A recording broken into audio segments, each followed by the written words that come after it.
Hello everyone, welcome to সঙ্গীর সাথে পাঠশালা। আজকে আমরা ডিএলএড পার্ট 2 সেশন 2023-25 নিয়ে আলোচনা করব। এখানে আমরা পেডাগজি অ্যাক্রস কারিকুলাম CC04 এর চ্যাপ্টার 5 ইতিমধ্যে শুরু করেছিলাম, শিক্ষার্থী ও তাদের প্রসঙ্গ, লার্নার অ্যান্ড দেয়ার কনটেক্সট। এর আমরা প্রথম পর্বে গুরুত্বপূর্ণ 10টা প্রশ্ন উত্তর নিয়ে আলোচনা করেছি। আজকে আমরা দ্বিতীয় পর্ব আলোচনা করব। এখান থেকে বিশেষ গুরুত্বপূর্ণ 7 নম্বরের প্রশ্নগুলো, কিছু 2 নম্বরের প্রশ্ন দেখে নেব এবং আজকে আমাদের এই চ্যাপ্টারটা এখানে এন্ড হয়ে যাবে। আজকে আমাদের দ্বিতীয় পর্বের প্রথম প্রশ্ন হলো, শিক্ষায় পাঠ্যক্রমে দুটি প্রয়োজনীয়তা লেখো।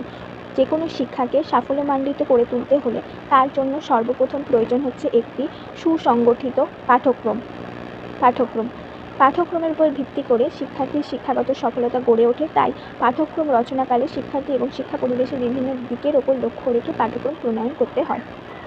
প্রথমত, বিদ্যালয়ের পরিবেশ এই পর্যায়ে সেই সমস্ত অভিজ্ঞতাকে পাঠ্যক্রমে সংযোগ করতে হবে যেগুলো বিদ্যালয়ের অনুশীলনের সুযোগ আছে। যে অভিজ্ঞতাগুলি শহরাঞ্চলে প্রযোজ্য হবে সেই সাথে গ্রাম অঞ্চলে একইভাবে শেখানোর সুযোগ থাকবে। এমন ধরনের পরিবেশ তৈরির কথা বলা হয়েছে যাতে পাঠ্যক্রমটি যেহেতু সমগ্র অঞ্চলের জন্য প্রযোজ্য হবে, সেই জন্য বিদ্যালয়ে এমন পরিবেশ সৃষ্টি করতে হবে, এমন ধরনের বিষয়গুলি পাঠ্যক্রমে অন্তর্ভুক্ত করতে হবে যাতে সেই বিষয়গুলি আমরা অতি সহজে গ্রামাঞ্চলের শিক্ষার্থীদের কাছেও প্রযোজ্য করতে পারি এবং শহরাঞ্চলের শিক্ষার্থীদের কাছেও প্রযোজ্য করতে পারি। 2. বিদ্যালয়ের কাজের সময়কে পাঠ্যক্রম রচনায় অগ্রাধিকার দিতে হবে। বিষয় নির্বাচনের সময় দেখতে হবে পাঠ্যক্রমটি কেন নির্দিষ্ট কর্মদিবসের মধ্যে শেষ হয় আর সেইভাবে বিদ্যালয়ের সময় তালিকা তৈরি করতে হবে। 3. পাঠ্যক্রম পরিচালনা করার জন্য প্রয়োজনীয় বস্তুগুলি বিদ্যালয়ে যেন থাকে সেই দিকে খেয়াল রাখতে হবে। প্রয়োজনীয় সঠিক শ্রেণীকক্ষ, বইপত্র, গ্রন্থাগার, পরীক্ষাগার, উপকরণ হিসাবে চক, ডাস্টার, ব্ল্যাকবোর্ড, চেয়ার, টেবিল, এছাড়া বিশেষজ্ঞ শিক্ষামণ্ডলী, এছাড়া শারীরিক শিক্ষাকেও পাঠ্যক্রমে রাখতে হবে, তার জন্য উপযুক্ত ব্যবস্থা রাখতে হবে। এই সব মিলিয়েই তবে একটি গুরুত্বপূর্ণ পাঠ্যক্রম তৈরি হয়ে উঠবে। 12 নম্বর প্রশ্ন, ভাষার বিকাশে লিখন দক্ষতার ভূমিকা বা গুরুত্ব লেখো। ভাষার বিকাশে লিখন দক্ষতার গুরুত্ব অপরিসীম। এগুলো হলো: 1. হাতের লেখা অনুশীলনের মধ্যে দিয়ে শিক্ষার্থীরা ভাষা আয়ত্ত করে। হাতে লিখতে এমনি সময় দেখবে যে শিক্ষার্থীদের বলা হয় যে হাতে লিখবে, মুখে পড়বে।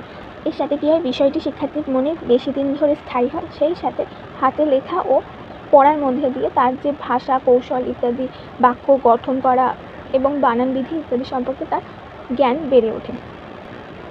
2.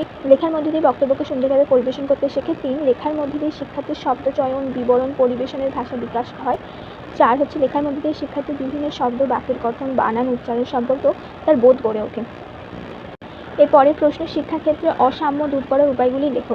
শিক্ষাক্ষেত্রে অসাম্য দূর করার জন্য অন্তর্ভুক্তিমূলক শিক্ষা বিশেষভাবে উল্লেখ করা যেতে পারে। এর মধ্যে দিয়ে শিক্ষাকে সমতা আনার ব্যবস্থা করতে হবে। প্রথমত, শিক্ষাক্ষেত্রে সাম্য আনতে গেলে অবশ্যই শিক্ষক শিক্ষিকার মধ্যে সেই সম্পর্কিত ধারণা স্পষ্ট হতে হবে এবং তাদের এর প্রতি অনুভূতিশীল হতে হবে। 2. শিক্ষার ক্ষেত্রে সাম্যের জন্য শিক্ষক শিক্ষিকা, শিক্ষাকর্মী এবং সেই সাথে নিযুক্ত থাকা ব্যক্তিদের বুঝতে হবে যে সামাজিক, সাংস্কৃতিক, পারিবারিক, বিদ্যালয় ও শিক্ষকের ব্যবহারিক দিকে যে অসাম্যতা থাকে সেগুলো সর্বপ্রথম দূর করতে হবে। শিক্ষাকে সবার জন্য করতে হলে কোনোভাবে অন্যর প্রতি অসাম্যতা বা অন্যকে নিচু চোখে দেখা ইত্যাদি কাউকেই করলে চলবে না। 3. প্রকৃতি, পরিস্থিতি এবং পরিবেশগত দিক থেকে প্রত্যেকটি শিশু বা শিক্ষার্থী ভিন্ন। তাদের সামর্থ্য, তাদের চাহিদা, তাদের ব্যবহারিক আচার-আচরণ সকলেই ভিন্ন ধরনের হয়ে থাকে। তাই সকলের জন্য শিক্ষা ও শিক্ষার সমান অধিকার প্রতিষ্ঠা করতে হলে তাদের সকলের দিক থেকে বুঝতে হবে এবং শিক্ষাদানের জন্য শিক্ষকের মানসিকভাবে প্রস্তুতি নিতে হবে। 4. শিক্ষার মধ্যে সাম্যতা আনতে তখনই আসবে যখন দেশের সমস্ত 6 থেকে 14 বছর বয়সী শিশু, এমনকি বিশেষ চাহিদা সম্পন্ন শিশুদেরও শিক্ষার আওতায় অন্তর্ভুক্ত করা হবে এবং তাদের জন্য প্রয়োজনীয় ব্যবস্থাপনা করতে হবে। এর পরের পয়েন্ট হচ্ছে, প্রত্যেকের শিক্ষার অধিকার আছে এবং সকলের জন্য শিক্ষা এবং প্রতি শিক্ষক ও শিক্ষাকর্মী, পাঠ্যক্রম রচনাকারীদের এই সমস্ত কর্মে নিযুক্ত থাকা ব্যক্তিবর্গকে অনুভূতিশীল হতে হবে যাতে তারা প্রত্যেকের দিকটি বিবেচনা করে একটি সুন্দর সুগঠিত পাঠ্যক্রম তৈরি করতে পারে। শেষ পয়েন্ট হচ্ছে, সেই সাথে শিক্ষাক্ষেত্রে সমতা গড়ে তুলতে হলে সামাজিক পরিবেশ পরিস্থিতি এবং শিক্ষার বিষয় সম্পর্কে সচেতন করে তুলতে হবে।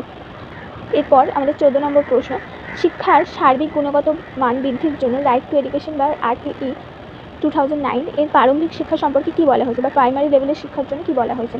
প্রারম্ভিক শিক্ষা হলো শিক্ষার ভিত। তাই শিক্ষার গুণগত মান বৃদ্ধির জন্য RTE 2009-এ বলা হয়েছে: 1. থেকে 14 বছর বয়সী শিশুদের কাছে বিদ্যালয়ের ভর্তি সুনিশ্চিত করতে হবে। 2. এই সমস্ত বিদ্যালয়ের আইনে নির্ধারিত যোগ্যতা সম্পন্ন নির্দিষ্ট সংখ্যক শিক্ষক শিক্ষিকা এবং নির্দিষ্ট মানের পরিকাঠামো থাকা আবশ্যক।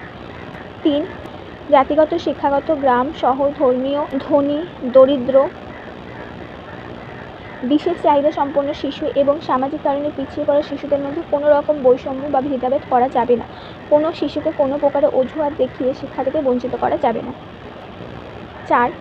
শিক্ষক শিক্ষিকাদের পেশাগত দক্ষতা বৃদ্ধির জন্য পরামর্শ দিতে হবে এবং তাদের জন্য প্রশিক্ষণের ব্যবস্থা করতে হবে।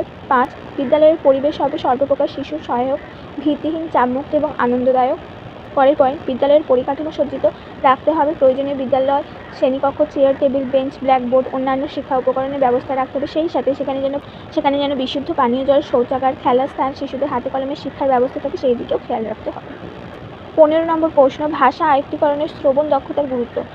ভাষা আয়ত্তীকরণে শ্রবণ দক্ষতার উপর নির্ভর করে ভাষা আয়ত্তীকরণ সুসম্পন্ন হয়। যে শিশু বা ব্যক্তির শ্রবণ দক্ষতা যত কম, সে ভাষা আয়ত্তীকরণের ক্ষেত্রে তত বেশি পিছিয়ে থাকে। 1. শিক্ষার্থী পরিবারের মধ্যে শ্রবণ দক্ষতা বিকাশের মধ্যে দিয়ে সর্বপ্রথম কথা বলতে শেখে। 2.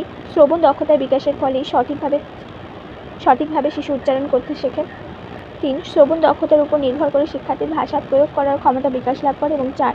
শ্রবণ দক্ষতায় শিক্ষার্থীর ভাষা শিখনের প্রাথমিক পর্যায়। এই ছিল তোমাদের গুরুত্বপূর্ণ আজকের 5টা প্রশ্ন, যেগুলো 7 নম্বরের জন্য, কিছু ক্ষেত্রে 2 নম্বরের জন্য আসতে পারে, বা 7 নম্বরের পাঠ প্রশ্ন হিসাবে 3 অথবা 4-এর জন্য আসতে পারে। আজকে আমরা এই 5th চ্যাপ্টারটা কমপ্লিট করে দিলাম। বাকি চ্যাপ্টারগুলোর জন্য খুব শীঘ্রই আমরা সাজেশন ভিত্তিক নোটস নিয়ে আসতে থাকবো।